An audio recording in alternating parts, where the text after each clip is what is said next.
ఆశ్చర్యకరుని, ఆలోచనకర్తను,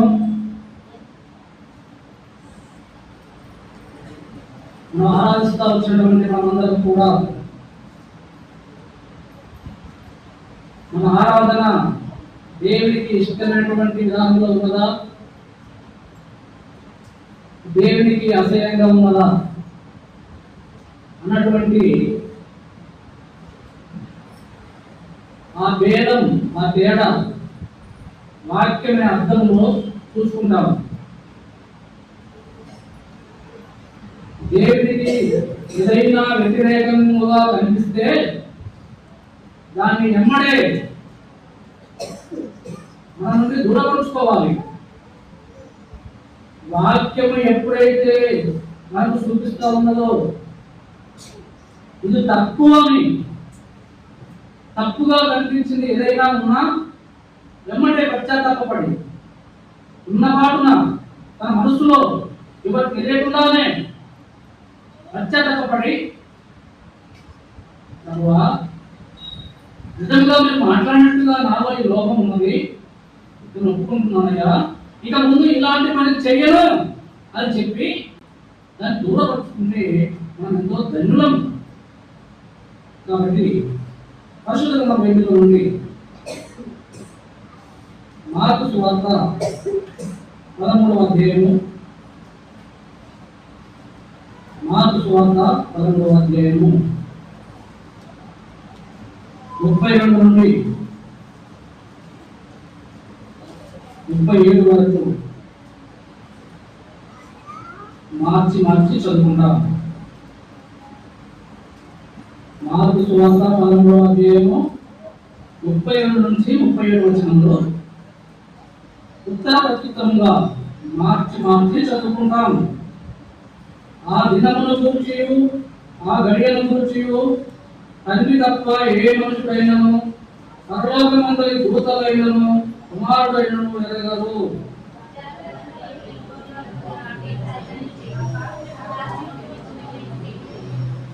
ఒక మనుషుడు తన దాసులకు అధికారం ఇచ్చి ప్రతి వారికి వారిపై పని నియమించి మెలకువగా నుండుమని ద్వారపాలకునికి ఆజ్ఞాపించి ఇల్లు విడిచి దేశాంతరం పోయినట్టే ఆ కాలముందును.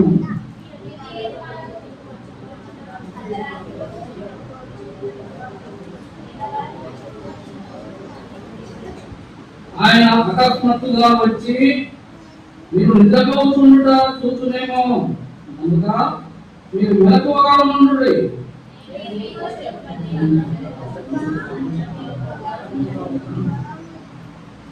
కొరింథీయుల రాసిన మొదటి పత్రిక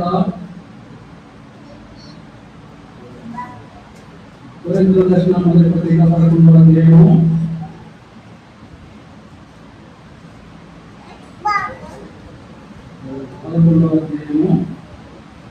28 నుండి 31 కలిసి చదువుకుంటాం.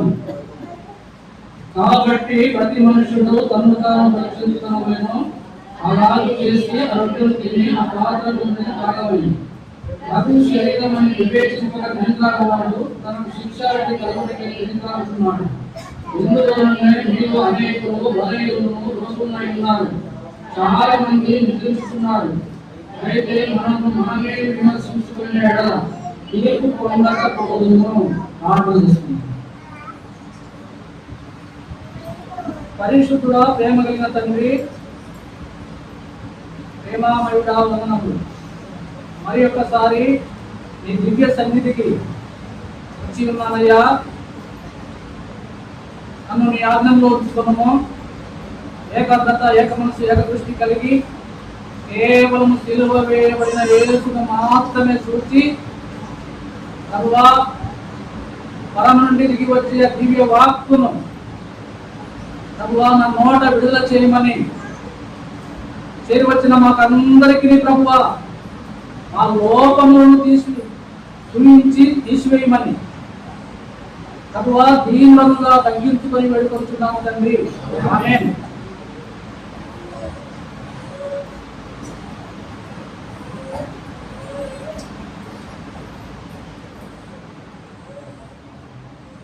సిద్ధపాటు విషయం ఏంటి అంటే దేవుని యొక్క రహస్య రాకడ. ఆయన రాకడ రహస్యము చెప్పినాడు. ఆయన రహస్యంగా వస్తాడు కాబట్టి మనమందరం కూడా సిద్ధపాటు కలిగి ఉండాలి. ఎప్పుడో ఏ సమయమో ఏ గడియలో మనం ఎరగము కాబట్టి సిద్ధపాటులో ఉండాలి. నిద్రావస్థలో ఉండవద్దు, ప్రార్థన లేకుండా ఉండవద్దు, వాక్యం చదవకుండా ఉండవద్దు, దేవుని మందిరాన్ని మరిచిన వారంగా ఉండవద్దు,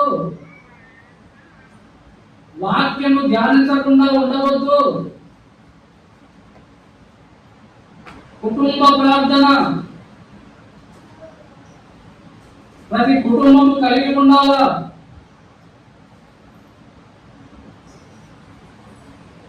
ప్రార్థన ప్రార్థన ప్రార్థన ప్రార్థనే పరలోకానికి చేరుస్తుంది. ప్రార్థన ఫలము ఉన్న వాళ్ళు ఎత్తబడతారు.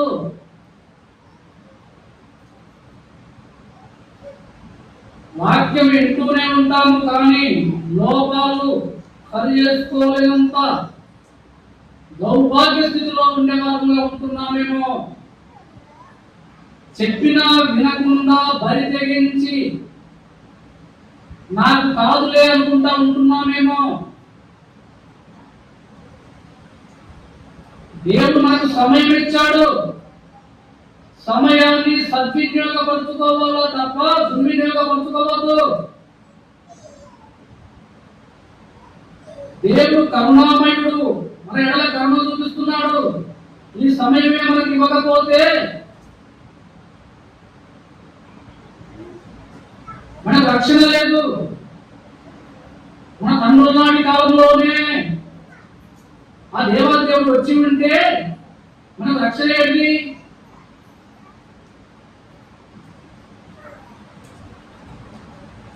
రక్షింపబడక మునిపే వచ్చి ఉంటే మన పని ఏమవు, మనం ఏమైపోదుము?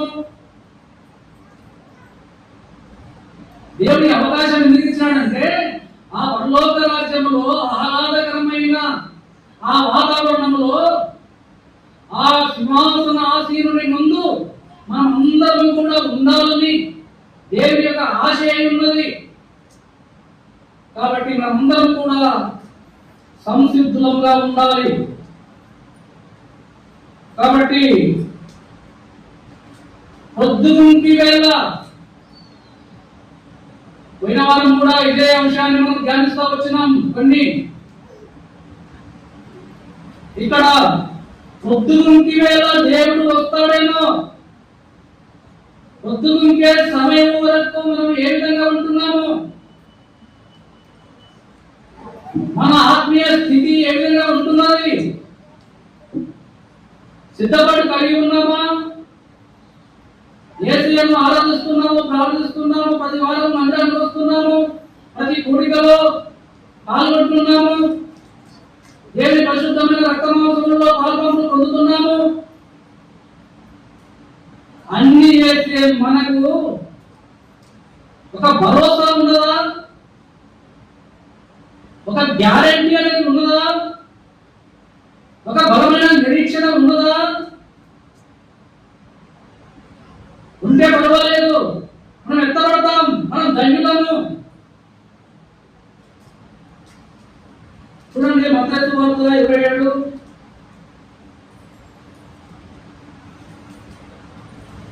మత్తయి సువార్త 27వ అధ్యాయము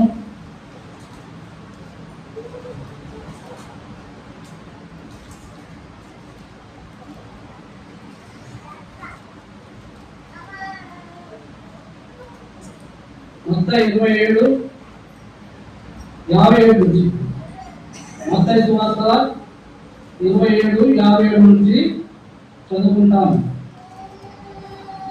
యేసు శిష్యుడుగా ఉన్న అరిమతయ యోసేపు అను ఒక ధనవంతుడు సాయంకాలమైనప్పుడు వచ్చి పిలాతు వద్దకు వెళ్ళి యేసు దేహము తనకిమ్మని అడగగా పిలాతు దానిని అతనికి అప్పగింపని ఆజ్ఞాపించెను. యోసేపు దేహము తీసుకొని శుభ్రమైన ఆడబట్టతో చుట్టి తాను రాతితో తొలిపించుకొనిన క్రొత్త సమాధిలో దాన్ని ఉంచి సమాధి ద్వారమునకు పెద్ద రాయి కుల్లించి వెళ్ళిపోయాను. దేవుడిలారా, ఈ అంశంలో మనం ఏం తెలుసుకుంటాము అంటే అరిమతయ్య యోసేపు అన్నటువంటి ఒక భక్తుని చూస్తున్నాం. ఇక్కడ ఎన్నడన్నా కనిపించినాడు అన్నకు? ఎన్నడైనా ఎక్కడైనా యేసు ప్రభు వెంబడి ఉండటము గాని, సహవాసంలో పాల్గొని ఉండటము గాని, శిష్యుల వెంబడి ఒక్కనాడైనా కనిపించడం కానీ ఈ 4 సువార్తలలో ఎక్కడైనా యేసు ప్రభు వెంబడి ఉన్నట్లుగా మనం చూస్తామా? యేసు ప్రభు సమాధి చేయబడక మునుపు ఎప్పుడైనా యేసు ప్రభు వెంబడి ఉన్నట్లుగా చూడగలమా? చూడలేం. ఇది మనం దేవుడిలారా, ఈ అరిమతయ్య యోసేపుకు దేవుడు అంటే అచంచలమైన మంచి విశ్వాసం ఉన్నవాడు, గొప్ప విశ్వాసి. లోకమితంలో లేదు. లోకము లేదంటే లోపము లేదు. చాలా గ్రహించాలి. ఈ మాట అరిమతయ్య యోసేపు గురించి చాలా నేర్చుకోవాలి మనము. యేసు ప్రభు వెంబడి ఉన్నవాళ్ళు, యేసు ప్రభు వారి యొక్క అద్భుత ఆశ్చర్య మహత్కార్యము చూసిన వారు, సహవాసంలో పాల్గొని పొందిన వారు, యేసు ప్రభువును యెరూషలేము వీధుల్లో బందిపోటు దొంగలు తన ఇష్టం వచ్చినట్లుగా తన ఇచ్చను నెరవేర్చుకోవటానికి యేసు ప్రభువును బంధించి శిలువను తన భుజం మీద పెట్టి ఆ మోయలేని భారమంతా కూడా తన మీద పెట్టి చంద్రకోలతో ఒకరి తక్కువ దెబ్బలు కొట్టుకుంటూ పీకుతూ దుద్దుకుంటూ వెంట్రుకలు ఒక్కొక్కటి విడమర్చి పీస్తే డొక్కలో బల్లెపోటు, తలకు ముళ్ళ కిరీటము, మాంసం ముద్దగా ఉన్నటువంటి పరిస్థితుల్లో ఎమ్మడి ఉన్నటువంటి శిశువు ఏమైపోయినారు?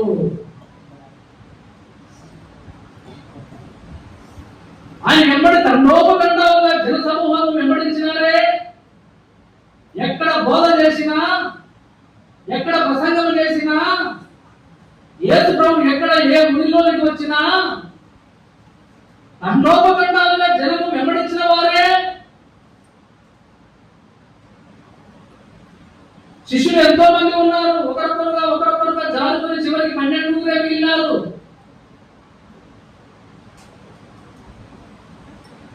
12 మిగిలిన తర్వాత కొంతమంది స్త్రీలు కూడా ఉన్నారు.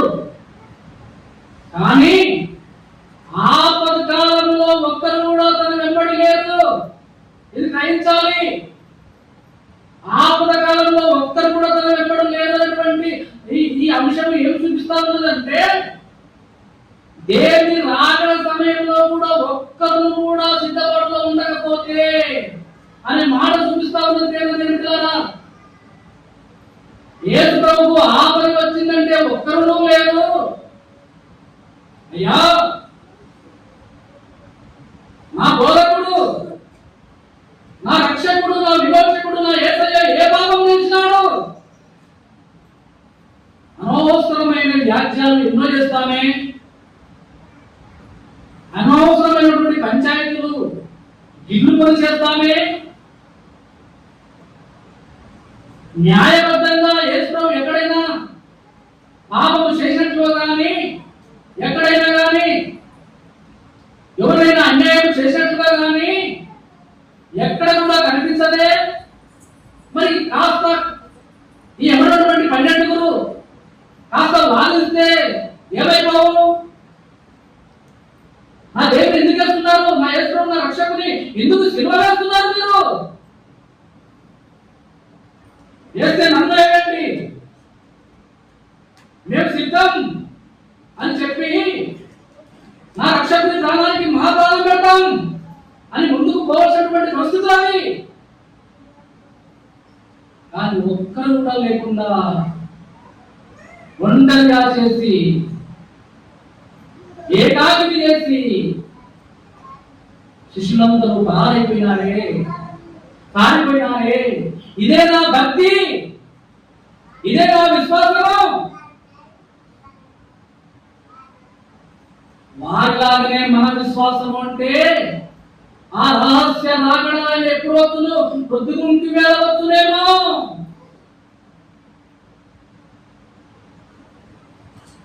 ఒక్కరు ఎత్తబడకపోతే మనకు అతీయమవును. అగ్నియాన్ని ప్రభుత్వాలను వేదకరమైన నరకాన్ని ఇక నివాళులు కాలవలసి వస్తుంది కదా. అప్పుడే మర్చిపోతామా? అలా మర్చిపోతే ఎంత నష్టము. మనం రక్షింపబడి ఎన్ని సంవత్సరాలు అవుతున్నదో నాటి నుండి నేటి వరకు ఈ భక్తంతా కూడా ఉదా కదా.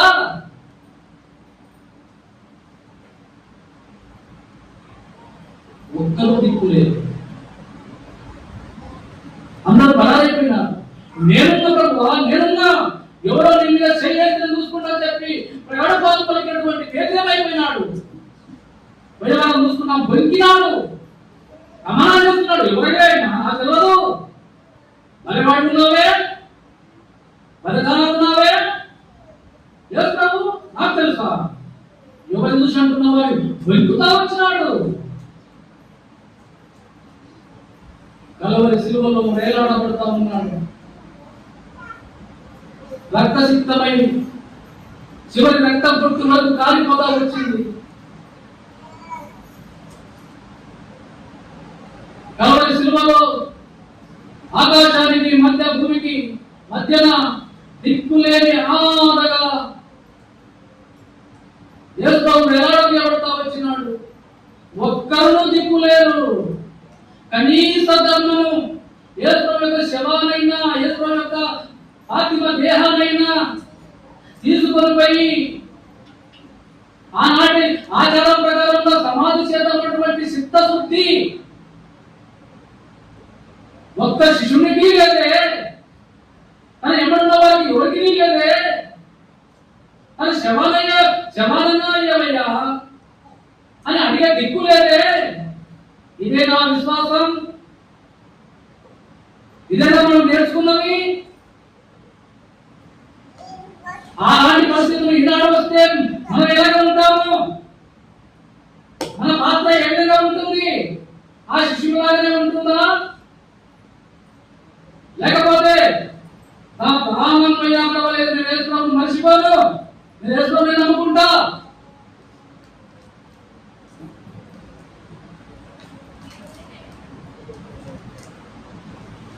ఒక పరా చేసి ఈ లోకానికి వచ్చింది, మన దేశానికి వచ్చింది.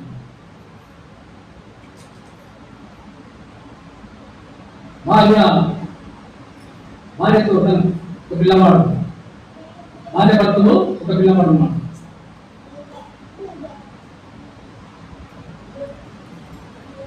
భర్త చనిపోయినాడు, భర్తను చంపేసినాడు. యేసు ప్రభువుని గెట్టిన వారు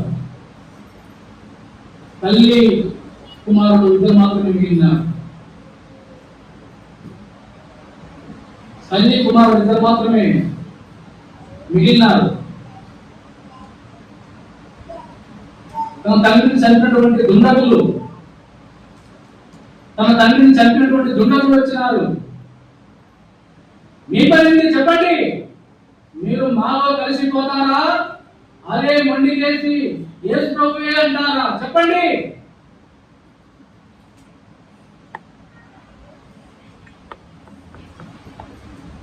ఆ పిల్లవాడితో అంటున్నారు,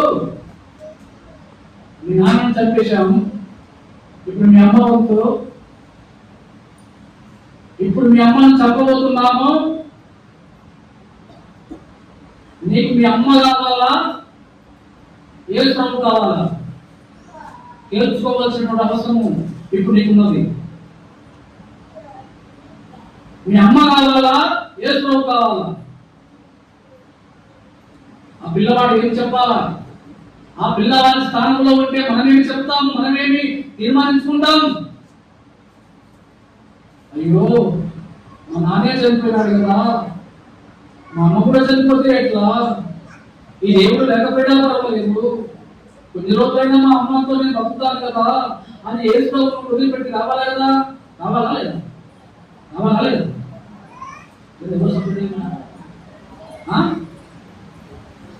రావాలా?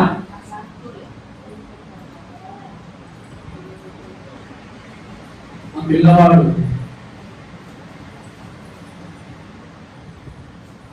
పరిశుద్ధ గ్రంథం బైబిల్ కింద వేసినాడు, కింద పడేసినారు వాళ్ళు. ఉండదు,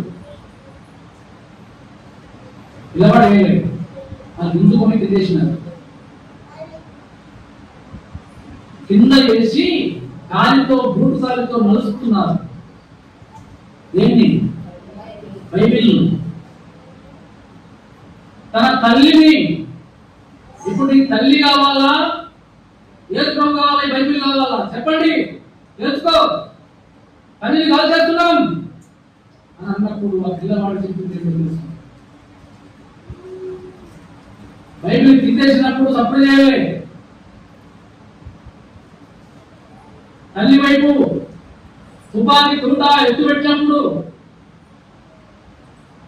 చప్పుడు చేయలే. బూటి కాలు తీసుకొని పరిశుద్ధంగా బైబిల్ మీద ఎప్పుడైతే పెట్టినాడో ఉన్న పాటున మా అమ్మ లేకపోయినా పర్వాలేదు, నాకు నా దేవుడు కావాలా అని చెప్పి స్పందించి తన దగ్గర పోతా వచ్చినాడు. అలాగైతే మీ అమ్మను వదిలిపెడుతున్నా, నేను కాల్చి చంపుతున్నా అని చెప్పినాడు. వెంబడే కాల్చి చంపినాడు, వెంబడే కాల్చి చంపినాడు.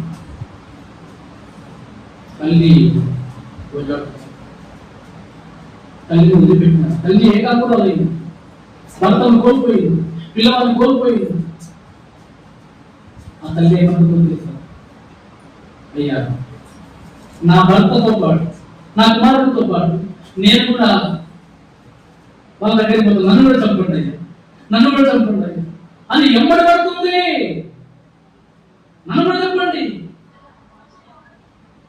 అమ్మా మేము తిందాం లేదు, ఈ లోకంలో జీవించడం కంటే సావే నాకు విన్నా, సావే నాకు మంచిది అని సంపాదన చెప్పి ఎవరు పడితే చంపరే. మనం ఇలాగ ఉండాలి, విశ్వాసం ఈ విధంగా ఉండాలి. తల్లి మీద తూట ఎక్కువ పెట్టినప్పుడు స్పందించాలంటే పరిశుద్ధ గ్రంథం బైబిల్ బూటు కాలంలో కన్ను తప్పినప్పుడు చంచలమైన విశ్వాసాన్ని వెళ్ళగక్కుతూ వద్దయ్యా వద్దు, నా రక్షకుని మీద కాదు నమ్మకం అని చెప్పి నన్ను కలిసాయి పరిశుద్ధ గ్రంథం తుక్కని చెప్పి ముందుకు పోయి ఆలోచిస్తున్నవాడు. మన విశ్వాసం ఎక్కడ? మన విశ్వాసం ఎట్లా ఉన్నది?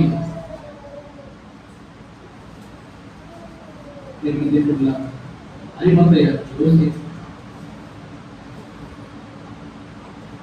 యూదులకు భయపడుతున్నాను. అప్పటి శిష్యులంతా అయ్యో మా రక్షకుడికి, మా యేసు ప్రభువుకే దిక్కు లేదే, మేము యేసు ప్రభు దగ్గరికి పోతే మమ్మల్ని కలిసి తప్పుతారని చెప్పి భయపడి ఎవరు కూడా పోకుండా దాక్కుని చాటుగా ఉంటే అరిమతయ్య యోసేపు ధైర్య సహవాసాలు కలిగిన వాడై ఆ బిలాతుల దగ్గరకు పోయి నా ప్రాణం భయపడవాలని చెప్పి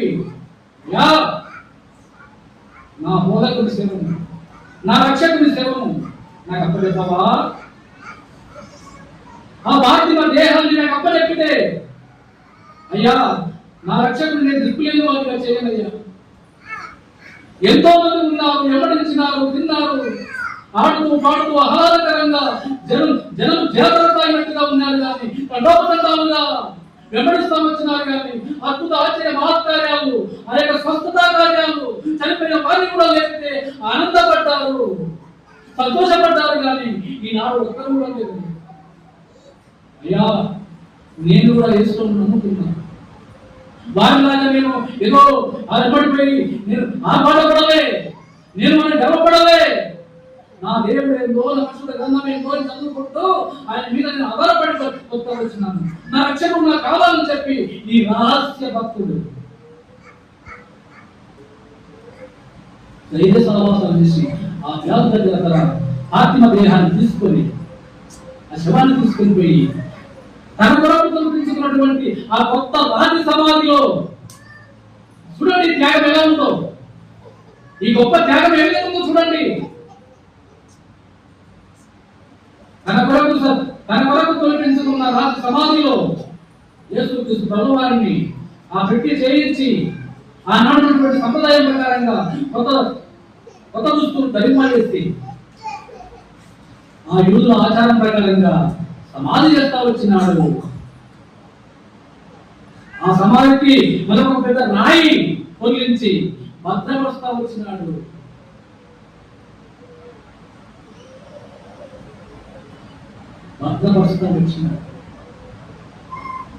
దేవుని వాక్యాన్ని మన హృదయంలో భద్రపరుచుకుంటున్నామా? దేవుని వాక్యాన్ని భద్రపరుచుకుంటున్నామా? సాధారణ ఎత్తుకొని పోకుండా ఏదో ప్రహారిగా హృదయాన్ని తెలిసి ఈ చెవితోటి మీరు ఈ చెవితోటి వదిలేసినట్టుగా వదిలేస్తే ఉన్నటువంటి వాక్యం మందిరంలోకి వెళ్ళి బయటకు వెళ్ళిపోగానే వెళ్ళిపోయారు. ఎవరైనా ఇలా నేను మందిరంలో ఏమన్నావు అక్క, ఈ రోజు మా మందిరానికి రాలేని ఒక విశ్వాసి అడిగిన అనుకో, నేను రాలేదక్క, ఏం వాక్యం చెప్పింది కదా, ఏం చెప్పింది అంటే అయినా కాదక్క చెప్పరాదు, నాకు నేను మర్చిపోయినా. ఆయన అద్భుత ఆశ్చర్య కార్యాలను జ్ఞాపకం ఉంచుకోండి అని అనుకున్నాను. అందుకే ఇక్కడ అరిమతయ యోసేపు సమాధికి రాత్రి తొలగిస్తా వచ్చినాడు, భద్రపరుస్తా వచ్చినాడు. ఆ భద్రపరుస్తా వచ్చినటువంటి అంశము మన హృదయాలకు మనం ఆపాదించుకుంటే వాక్యాన్ని భద్రపరుచుకోవాలా. ఇన్నటువంటి వాక్యాన్ని జాగరూకత వహించి దాన్ని భద్రపరుచుకొని దాన్ని ధ్యానిస్తా రావాలి. చదువు రాని వాళ్ళు కూడా తలపోసుకోవాలి. అయ్యో ఏమన్నా 12 మంది శిష్యులు తప్పించుకొని పోయినారు, వారిలాగా నేను ఉండకూడదు ప్రభువా, వారిలాగా నేను ఉండకూడదు ప్రభువా. ఆ అరిమతయ యోసేపు రహస్య క్రైస్తవుడు, అసలు యేసుప్రభువును నమ్ముకొని ఎన్నడూ కూడా బయటికి వెళ్ళని వాడు, ఎంతో ధైర్య సాహసాలు కలిగి నా ప్రాణం విడవలేదని చెప్పి ఆ అననుకూల పరిస్థితుల్లో రాజు దగ్గరికి పోతా వచ్చినాడు, పిల్లల దగ్గరికి పోతా వచ్చినాడు. ఎంత ధైర్యం ఉండాలా?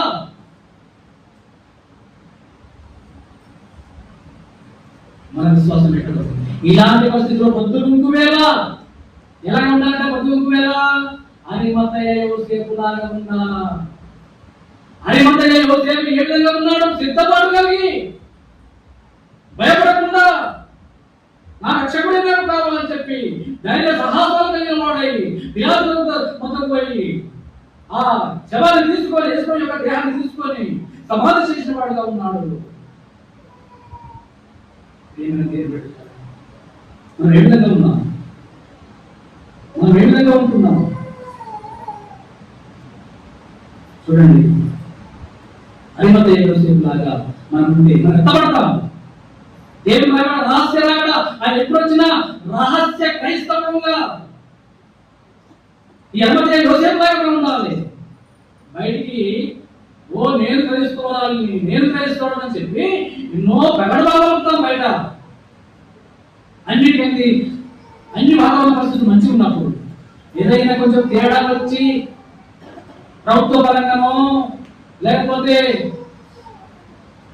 క్రైస్తవులను గిడినటువంటి వారి పక్షాంగానో ఏదో ఒకటి భయాందోళనలు సృష్టిస్తే నేను కాదయ్యా, అసలు మా కుటుంబమే కాదయ్యా, అసలు నాకు తెలియదయ్యా,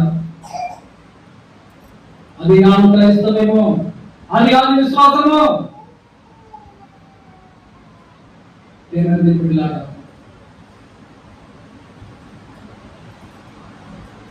శరీరాన్ని సంభవానికి భయపడకుడి, కానీ ఆత్మతో పాటు శరీరాన్ని సంభవానికి భయపడాలా. కాబట్టి పొద్దుగుంపు వేళ అరిమత లాగా ఉండాలి. చూడండి, రెండవ విషయం చూసుకుని మరొక పదం ఉంటాం. అర్ధరాత్రి వేళ వస్తున్నాము. ఏ సమయం ఉంటుంది? అర్ధరాత్రి వేళ వస్తున్నాము. ఈ అర్ధరాత్రి వేళ వస్తే చూడండి, నిర్గమాకాండం 12:12 నిర్గమాకాండం 12:12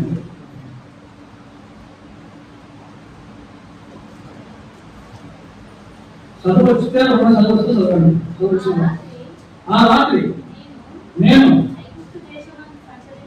ఐగుప్తు దేశమందు సంచరించి, ఐగుప్తు దేశమందరి మనుషుల్లోనే కానీ జంతువుల్లోనే కానీ తొలి సంతతి అంతయు హతము చేసి ఐగుప్తు దేవతలందరికీ తీర్పు తీర్చదను. నేను యెహోవాను. మీరున్న ఇండ్ల మీద ఆ రక్తము మీకు గుర్తుగా ఉండును. నేను ఆ రక్తము చూచి మేము నశింప చేయక దాటిపోయాను. చాలు. ఈ మాట మనకేం సూచిస్తా ఉన్నది? ఈ అర్ధరాత్రి ఐగుప్తులో ఒక వింత జరుగుతూ ఉన్నది. ఐగుప్తు దేశమంతటా కూడా ఒక వింతైనటువంటి భయాందోళన జరుగుతూ ఉన్నది. ప్రతి ఇంటిలో ఒక మగ పిల్లవాడు చనిపోయే పరిస్థితులవి. ఇశ్రాయేలీలందరూ కూడా గోషాలలో ఉన్నారు. దేవాది దేవుడు, నా రక్షకుడు, నా విమోచకుడు ఆ ఇశ్రాయేలీలకు ఏమి సలహా చెప్తున్నాడు తెలుసా? ఈనాడు కలవరి గిరిలో కాల్చినటువంటి అమూల్యమైన రక్తధారులకు సాదృశ్యంగా ఉన్నటువంటి ఆ పస్కా బలి రక్తాన్ని దేవుడు ఆనాడే జ్ఞాపకం చేసి, ఈ రక్తము మీ ఇంటి నిలువు కమ్మి మీద, అడ్డ కమ్మి మీద ఆ రక్తాన్ని సరసండి, రక్తాన్ని ప్రోత్సహించుకోనండి. ఆ మరణపు దూత మీ ఇంటి దగ్గరకు వచ్చినప్పుడు ఆ రక్తం సిగ్నల్ చూసి మరణపు దూత మీ ఇంటిని దాటి వెళ్ళిపోతాడు. ఒకవేళ రక్తం కృత్య లేదనుకో మీ ఇంటిలో కూడా ఒక మరణం ఉంటుంది అని దేవాది దేవుడు చెప్తా వచ్చినాడు. నిజంగానే ఇశ్రాయేలు ఇళ్లలో ఆ గోషెను దేశంలో ఇశ్రాయేలీయులకు ఎలాంటి హాని జరగకుండా వారంతా కూడా సురక్షితంగా కాపాడబడినారు. ఐగుప్తు దేశమంతటా ఫరో మొదలుకొని దాసుని వారు వరకు కూడా ప్రతి ఇంటిలో ఒక మగ పిల్లవాడు చనిపోతాడు. ఈ మాట మన జీవితాలకు ఆపాదించుకుంటే అర్థం ఏమిటంటే, దేవుని రాకడ సమీపిస్తా వచ్చినప్పుడు యేసు రక్తంతో కడగబడిన వారమై ఉండాలి. యేసు రక్తంతో కడగబడి పాప క్షమాపణ ఉన్నవారుగా ఉండాలి. మనం విడిచిపెట్టబడము,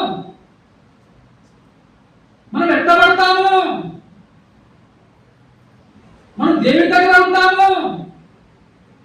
అర్ధరాత్రి వేళ యేసుక్రీస్తు ప్రభువారి రక్త ప్రోక్షణ రక్తంతో పడుతున్నటువంటి సిద్ధపాటు నీకు నాకు ఉన్నదా?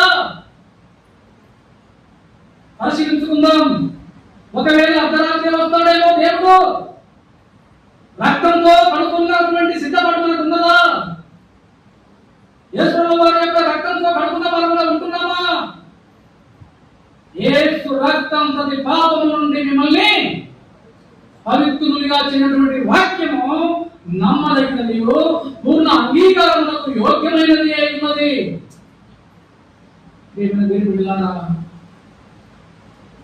ఆ రక్తము లేకపోతే, యేసు రక్తమే లేకపోతే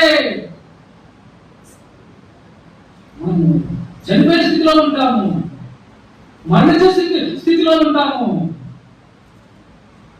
ప్రకటన గ్రంథం 3వ అధ్యాయం దేవుడు అంటాడు, జీవించుతున్నామన్న పేరు మాత్రమే ఉన్నది కానీ నీ మృతుడమైన చందంగా మృతులంగా మిగిలించబడితే ప్రయోజనం లేదు. ఆ సంఘానికి దేవుడు చూడండి ఎంత హెచ్చరిక చేస్తున్నాడు. ఏ సంఘం అది? చూడండి ప్రకటన గ్రంథం 3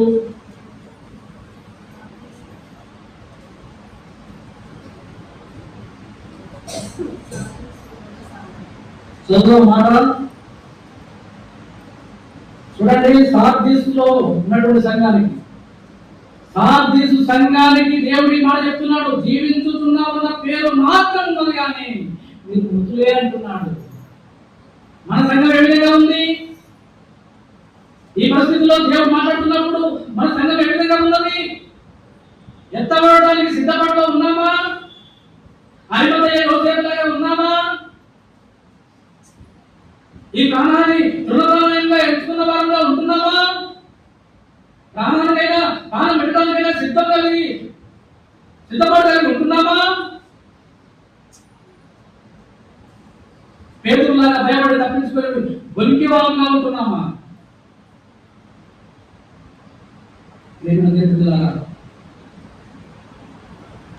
సత్యవారంగా ఉండవద్దు, జీవించే వారంగా ఉండాలి. చూడండి తిమోతి రాసిన పత్రిక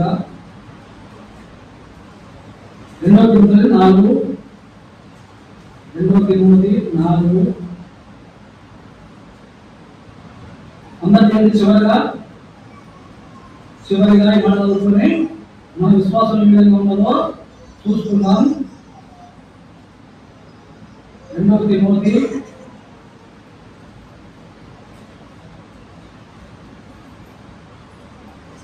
7 మంచి పోరాటము పోరాడుతుంది, నా బరువు కడముట్టించి తిని విశ్వాసము కాపాడుకుంటుని, ఇక మీదట నా కొరకు నీతి కిరీటం ఉంచబడి ఉన్నది. ఆ దినమందు నీతిగల న్యాయాధిపతి అయిన ప్రభువు అది నాకు మాత్రమే కాకుండా తన ప్రత్యక్షతను అపేక్షించు వారందరికీ అనుగ్రహించును. విశ్వాసమును కాపాడుకుంటున్నామా? మన యొక్క ఆత్మీయ పరుగు పండుగను మనం దులపతించేంత వరకు మనం మనసు ఏ విధంగా ఉంటుంది? నిబ్బరమైనటువంటి మనసు కలిగిన వారుగా ఉంటున్నామా? సిద్ధపడి ఉంటున్నామా? సహనం కోల్పోకుండా ఉంటున్నామా? మంచి పోరాటము, ఆత్మీయమైన పోరాటము కలిగి ఉండాలి. మన విశ్వాసాన్ని కాపాడుకుంటే మనం ఎంత పడతాము? దేవుని మయపరుస్తాం.